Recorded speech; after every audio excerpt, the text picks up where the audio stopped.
जय माता दी।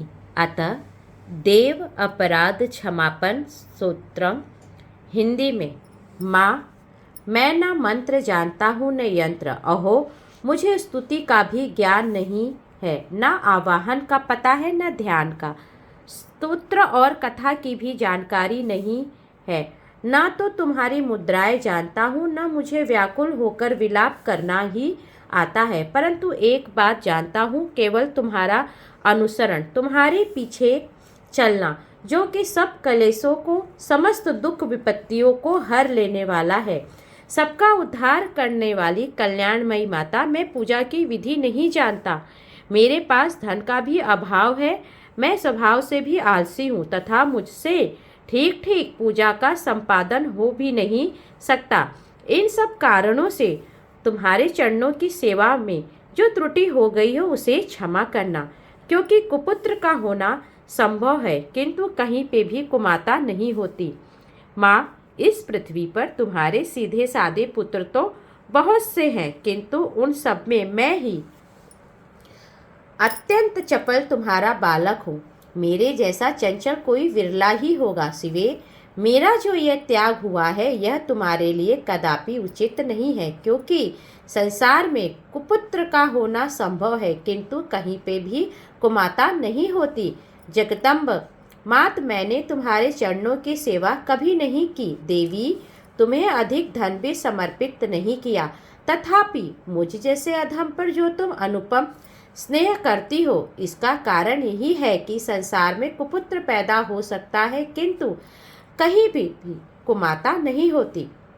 गणेश जी को जन्म देने वाली माता पार्वती, मुझे नाना प्रकार की सेवाओं में व्यग्न रहना पड़ता था, इसीलिए 85 वर्ष से भी अधिक अवस्था बीत जाने पर मैंने देवताओं को छोड़ दिया। अब उनकी सेवा पूजा मुझसे नहीं हो पाती, अतः उनसे कुछ भी सहायता मिलने की आशा नहीं है। इस समय यदि तुम्हारी कृपा नहीं होगी तो मैं अवलंब रहित होकर किसकी शरण में जाऊंगा। माता अपर्णा, तुम्हारे मंत्र का एक अक्षर भी कान में पड़ जाए तो उसका फल यह होता है कि मूर्ख चांडाल भी मधुपाक के समान मधुर वाणी का उच्चारण करने वाला उत्तम वक्ता हो जाता है। दीन मनुष्य भी करोड़ों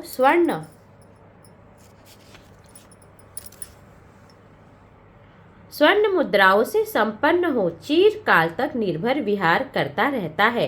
जब मंत्र के एक अक्षर के श्रवण का ऐसा फल है तो जो लोग विधि पूर्वक जप में लगे रहते हैं उनके जप से प्राप्त होने वाला उत्तम फल कैसा होगा, इसको कौन मनुष्य जान सकता है। भवानी, जो अपने अंगों में चिता की राख भभूत लपेटे रहते हैं, जिनका विष ही भोजन है, जो दिगंबरधारी है, मस्तक पर जटा और कंठ में नागराग वसुकी को हार के रूप में धारण करते हैं तथा जिनके हाथ में कपाल शोभा पाता है, ऐसे भूतनाथ पशुपति भी जो एकमात्र जगदीश की पदवी धारण करते हैं, इसका क्या कारण है? यह महत्व उन्हें कैसे मिला?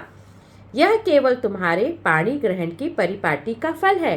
तुम्हारे साथ विवाह होने से ही उनका महत्व बढ़ गया।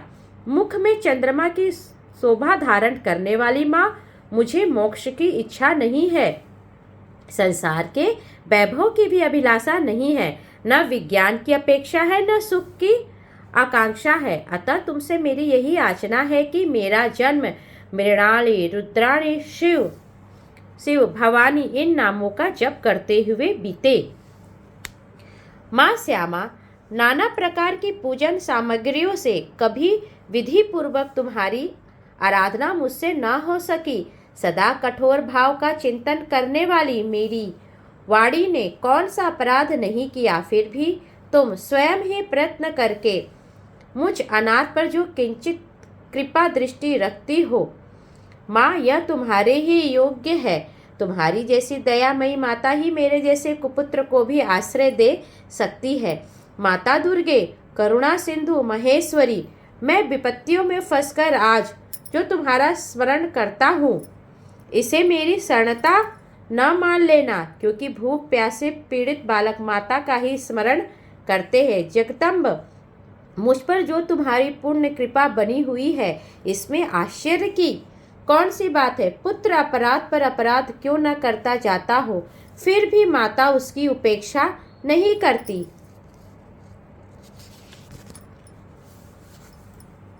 महादेवी, मेरे समान कोई पातकी नहीं और तुम्हारे समान दूसरी कोई पापहारिणी नहीं। ऐसा जानकर जो उचित जान पड़े वह करो।